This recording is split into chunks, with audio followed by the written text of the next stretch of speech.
CM Jagan కాకినాడలో పర్యటిస్తున్నారు. YSR pension కానుక పెంపు కార్యక్రమాన్ని జగన్ ప్రారంభించారు. జనవరి 1 నుంచి వైఎస్ఆర్ పెన్షన్ కానుకను ప్రభుత్వం 3000కు పెంచింది. లబ్ధిదారులకు పెంచిన పెన్షన్లను కొత్తగా అర్హులైన 1,17,161 మందికి పెన్షన్ కార్డులను సీఎం జగన్ నేడు పంపిణీ చేస్తున్నారు. బహిరంగ సభలో సీఎం జగన్ మాట్లాడుతున్నారు. ఆ లైవ్ చూద్దాం. ఎన్నికలకు 2 నెలల ముందు వరకు కూడా అంటే 4 సంవత్సరాల 10 నెలల వరకు కూడా ఆయన పరిపాలన చేసిన ఈ 4 సంవత్సరాల 10 నెలల కాలంలో ఎన్నికలకు కేవలం 2 నెలల ముందు వరకు కూడా పెన్షన్ ఎంత అంటే కేవలం 1000 రూపాయలు ఇచ్చే ఆ రోజులు ఒకసారి గుర్తుకు తెచ్చుకోమని అడుగుతా ఉన్నా. ఇది కూడా ఆలోచన చేయమని అడుగుతా ఉన్నా. ఆ రోజు కూడా ఆ ఎన్నికలకు 2 నెలల ముందు వరకు కూడా కేవలం 1000 రూపాయలు ఇస్తా ఉన్న ఆ పెద్ద మనిషి ఎన్నికలు వచ్చేసరికి 2 నెలల ముందు మాత్రం పెన్షన్ 2000 చేశాడు. అది కూడా ఎందుకు చేశాడు? ఎన్నికలే రాకపోయి ఉంటే మీ బిడ్డ జగన్ 2000 చేస్తాడు అని చెప్పకపోయింటే ఆ చంద్రబాబు చేసేవాడా అని చెప్పి ప్రతి అవ్వను ప్రతి తాతను మీ గుండెల మీద మీరు చేతులు వేసుకుని ఆలోచన చేయమని చెప్పి ప్రతి అవ్వను ప్రతి తాతను కోరుతా ఉన్నా.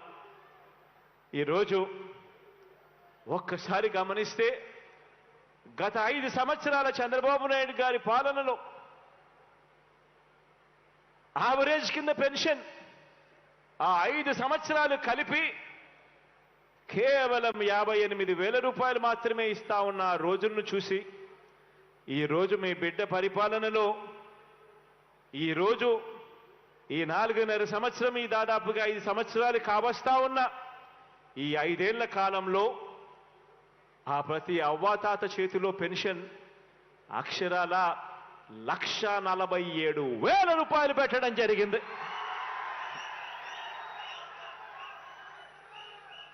వికలాంగులు ఇటువంటి వారిని కూడా లెక్కలో వేసుకుంటే వాళ్ళ చేతుల్లో కనీసం అంటే 1,82,000 రూపాయలు పెట్టడం జరిగింది.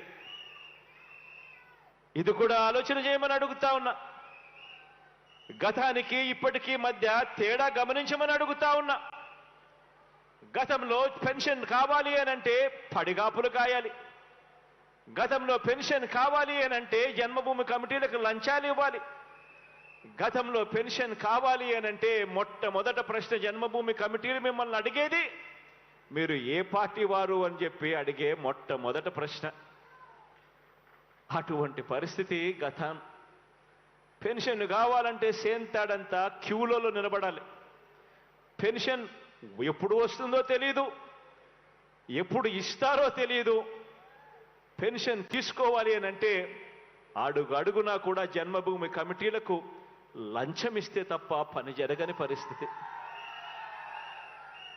ఒకవైపున లంచాలు, మరోవైపున వివక్ష, మరోవైపున సేంతాడంతా క్యూలు. ఆలోచన చేయమని అడుగుతా ఉన్నా. గతానికి ఇప్పటికీ తేడా గమనించమని అడుగుతా ఉన్నా. ఈరోజు ఎవరికి పెన్షన్ కావాలన్నా కూడా అర్హత ఉంటే చాలు. అర్హత ఒక్కటే ప్రామాణికంగా ఈరోజు అడుగులు వేస్తా ఉన్నాం. ఈరోజు ప్రతి గ్రామంలోనూ కూడా గ్రామ సచివాలయాలు వచ్చాయి. గ్రామ వాలంటీర్ వ్యవస్థ మీ కళ్ళ ఎదుటే కనిపిస్తూ ఉంది. ఈరోజు వివక్ష అనేది ఎక్కడా లేదు. ఈరోజు గ్రామంలో ఎవడు లంచం అడిగేవాడు కూడా ఎవడు లేడు. అర్హత ఉంటే చాలు.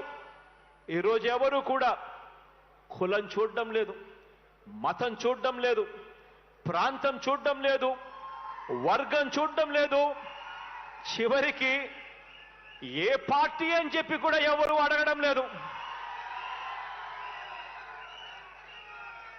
అర్హత ఉంటే చాలు. మీ కష్టం నా కష్టంగా భావించి ఈరోజు ప్రతి అవ్వకు ప్రతి తాతకు ప్రతి చెల్లెమ్మకు ప్రతి అక్కకు ఈరోజు తోడుగా అండగా నిలబడే కార్యక్రమం ఈరోజు మీ బిడ్డ పరిపాలనలో మాత్రమే జరుగుతా ఉంది అని కూడా చెప్పడానికి గర్వపడతా ఉన్నా. గతంలో గుర్తు చేసుకోమని అడుగుతా ఉన్నా మిమ్మల్ని అందరినీ కూడా.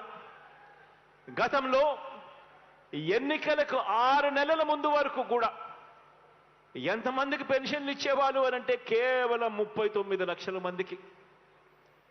ఎన్నికలకు 6 నెలల ముందు వరకు కూడా ఎంతమందికి పెన్షన్లు ఇచ్చేవాళ్ళంటే కేవలం 39 లక్షలు. ఎన్నికలకు 2 నెలల ముందు వరకు కూడా ఎంత పెన్షన్ ఇచ్చేవారు అని అంటే కేవలం 1000 రూపాయలు. నెల నెల పెన్షన్ల కోసం ఆ అభాగ్యుల పైన ఖర్చు చేస్తా ఉన్నది ఎంత అనంటే నెలకు 400 కోట్ల రూపాయలు కూడా ఖర్చు చేయని పరిస్థితి. ఈరోజు మీ బిడ్డ పరిపాలనలో జరిగిన మార్పు గమనించమని అడుగుతా ఉన్నా.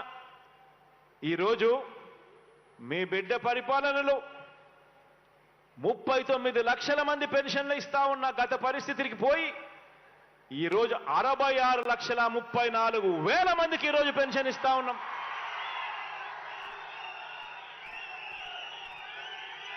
గతంలో 1000 రూపాయలు పెన్షన్ ఇస్తా ఉన్న పరిస్థితి పోయి మీ బిడ్డ ముఖ్యమంత్రి అయిపోయిన వెంటనే తొలి సంతకం మొట్టమొదటి రోజు నుంచే పెన్షన్ 2,250 రూపాయలకు పెంచి ఆ తర్వాత ఇచ్చిన మాట ప్రకారం ఆ పెన్షన్ పెంచుకుంటూ పోయి ఈరోజు 3,000 దాకా తీసుకొని పోయిన పరిస్థితులు ఈరోజు కనిపిస్తా ఉన్నాయి.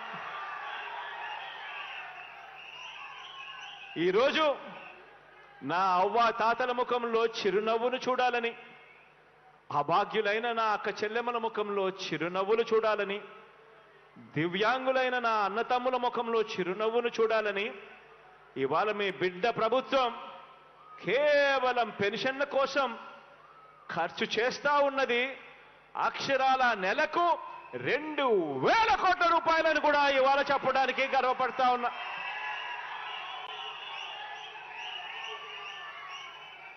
ఆలోచన చేయమని అడుగుతా ఉన్నా. ఎక్కడ 1000 రూపాయలు, ఎక్కడ 3,000 రూపాయలు,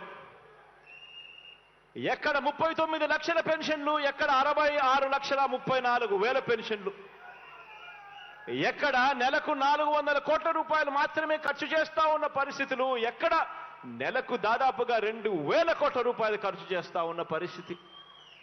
తేడా గమనించమని ఒక్కసారి అడుగుతా ఉన్నా. ఈరోజు ఒక్క పెన్షన్ విషయంలో మాత్రమే కాదు, ఈరోజు ఏ వర్గాన్ని తీసుకున్నా కూడా, ఈరోజు ఏ పథకాన్ని తీసుకున్నా కూడా గత ప్రభుత్వానికి మీ బిడ్డ ప్రభుత్వానికి ఎంత తేడా ఉందో ఒక్కసారి గమనించమని చెప్పి మిమ్మల్ని అందరినీ కూడా కోరుతా ఉన్నా. ఈరోజు ఆలోచన చేయమని కూడా కోరుతా ఉన్నా. ఈరోజు మీ బిడ్డ ప్రభుత్వం అక్షరాల ఎవరి ప్రభుత్వం అంటే ఆ నిరుపేదల ప్రభుత్వం, మీ బిడ్డ ప్రభుత్వం అని ఈరోజు గర్వంగా కూడా నేను చెప్తా ఉన్నా. ఈరోజు పేదల మీద ప్రేమ, పేదలకు తోడుగా ఉండాలి అని తపన ఈరోజు అర్థం చేసుకున్న ప్రభుత్వంగా ఈరోజు మన అందరి ప్రభుత్వంలో అడుగులు పడ్డాయి. ఈరోజు గమనించమని అడుగుతా ఉన్నా. మొట్టమొదట ఇళ్ల నిర్మాణాన్ని తీసుకోమని అడుగుతా ఉన్నా. ప్రతి అడుగులోనూ కూడా మార్పు కనిపిస్తుంది. ప్రతి అడుగులోనూ కూడా పేదల పట్ల ప్రేమ కనిపిస్తుంది. అక్క చెల్లెమ్మల పట్ల ఒక మంచి అన్న ఆప్యాయత కనిపిస్తుంది. ప్రతి పథకము తీసుకోమని అడుగుతా ఉన్నా. ఏ పథకము తీసుకున్నా కూడా మొదట ఇళ్ల నిర్మాణమే తీసుకోండి. గత ప్రభుత్వంలో పేదలకిచ్చిన ఇళ్ల పట్టాలు ఎన్నో తెలుసా? అక్షరాల ఒక 0. గతంలో పేదలకు ఇళ్ల పట్టాలు ఇవ్వాలి అన్న ఆలోచనలు సైతం జరగలేదు. పేదలు ఎలా బ్రతుకుతున్నారు, వారికి మంచెలా చేయాలి అనే ఆలోచనలే చేసిన పాపాన పోలేదు ఎవరు కూడా. ఈరోజు మనందరి ప్రభుత్వంలో, మీ బిడ్డ ప్రభుత్వంలో, ఈరోజు మీ జగనన్న ప్రభుత్వంలో నా అక్క చెల్లెమ్మల కోసం మీ జగనన్న పంపిణీ చేసిన ఇళ్ల పట్టాలు అక్షరాల 31 లక్షల ఇళ్ల పట్టాలు ఈరోజు పంపిణీ చేశాం.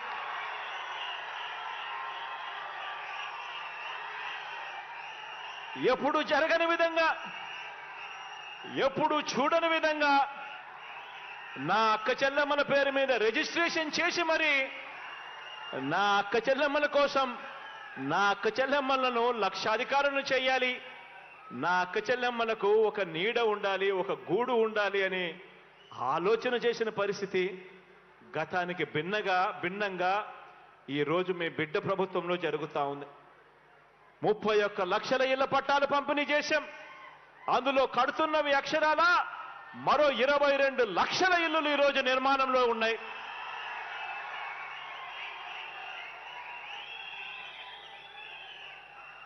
నిజంగా ఆశ్చర్యం అనిపిస్తుంది.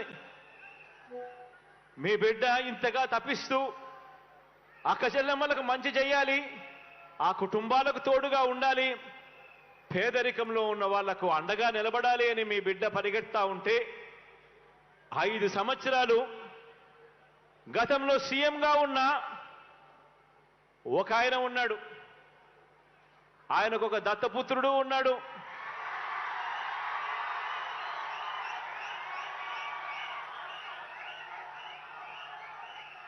ఆ దత్తపుత్రుడు, ఆ దత్త తండ్రి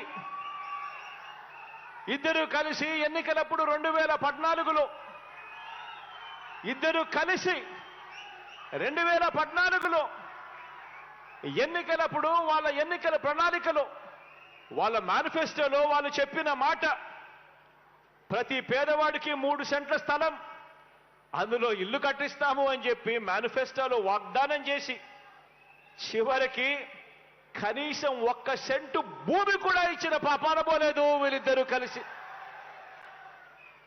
కానీ ఆనాడు మాత్రం ఆ దత్త తండ్రి అక్క చెల్లెమ్మలను, పేదవాళ్లను అడ్డగోలుగా మోసం చేస్తే ఈ దత్తపుత్రుడు ప్రశ్నిస్తానన్న వ్యక్తి కనీసం ఏ ఒక్కరోజు ప్రశ్నించకపోగా కనీసం కేంద్ర ప్రభుత్వానికి ఒక లేఖ కూడా రాయలేదు. కానీ ఇదే దత్తపుత్రుడు ఇవాళ మీ బిడ్డ అక్షరాల 31 లక్షల ఇళ్ల పట్టాలు నా అక్క చెల్లెమ్మలకిచ్చి అందులో 22 లక్షల ఇల్లులు ఈరోజు మీ బిడ్డ కడతా ఉంటే అక్క చెల్లెమ్మల ముఖాలలో సంతోషాన్ని చూడడానికి ప్రయత్నం చేస్తా ఉంటే కేంద్ర ప్రభుత్వానికి లేఖ రాస్తాడు ఈ దత్తపుత్రుడు. పేదలు కట్టే ఇళ్లల్లో, పేదలకిచ్చే ఇంటి స్థలాలలో అవినీతి జరిగిందట అని చెప్పి రాస్తాడు ఈ పెద్ద మనిషి. పేదలకు కట్టే ఇళ్లల్లో అవినీతి జరిగిందని రాసి ఆ ఇల్లు కట్టే కార్యక్రమం కూడా ఆపించాలని దిక్కుమాలిన ఆలోచన చేయగలిగిన వ్యక్తి ఎవరైనా ఉన్నారు అనంటే అది కేవలం ఈ అన్యాయస్తులు మాత్రమే అని చెప్పి మాత్రం ఈ సందర్భంగా తెలియజేస్తా ఉన్నా. ఈరోజు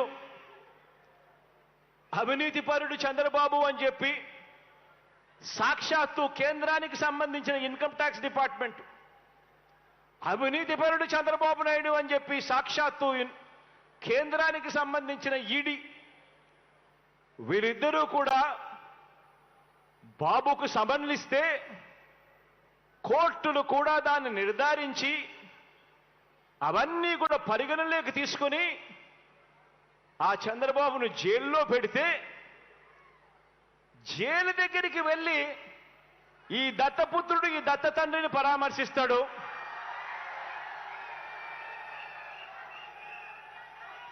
పరామర్శించి ఇంత అవినీతిపరుడు ప్రపంచంలో ఎక్కడా లేకపోయినా కూడా ఈ పెద్ద మనిషి చాలా మంచోడని ఈయన సర్టిఫికెట్ ఇస్తాడు. అక్కడేమో అవినీతి జరిగినా కూడా మాట్లాడాడు ఈ పెద్ద మనిషి. మన ప్రభుత్వం విషయానికి వచ్చేసరికి మాత్రం అవినీతి జరగకపోయినా కూడా అభాండాలు వేస్తా ఉన్నాడు ఈ పెద్ద మనిషి. ఆలోచన చేయమని అడుగుతా ఉన్నా. గతానికి ఇప్పటికీ మనుషులకు ఇప్పటికీ తేడా ఏమిటో గమనించమని అడుగుతా ఉన్నా. నిజంగా చంద్రబాబు నాయుడు గారు అనే వ్యక్తి అవినీతి చేసినా కూడా నోరెందుకు మెదపడు ఆ పెద్ద మనిషి అనంటే కారణం ఆ అవినీతిలో ఈయనకు కూడా పార్ట్నర్ కాబట్టి ఎవడు నోరు మెదపడు, ఎవడు మాట్లాడడు, ఈనాడు అనే దినపత్రికలో ఎవడు చూపడు, ఆంధ్రజ్యోతి అనే టీవీలో ఎప్పుడు రాదు, TV5 వాళ్ళు అసలు చెప్పరు, దత్తపుత్రుడు ప్రశ్నించడు. ఆలోచన చేయమని అడుగుతా ఉన్నా.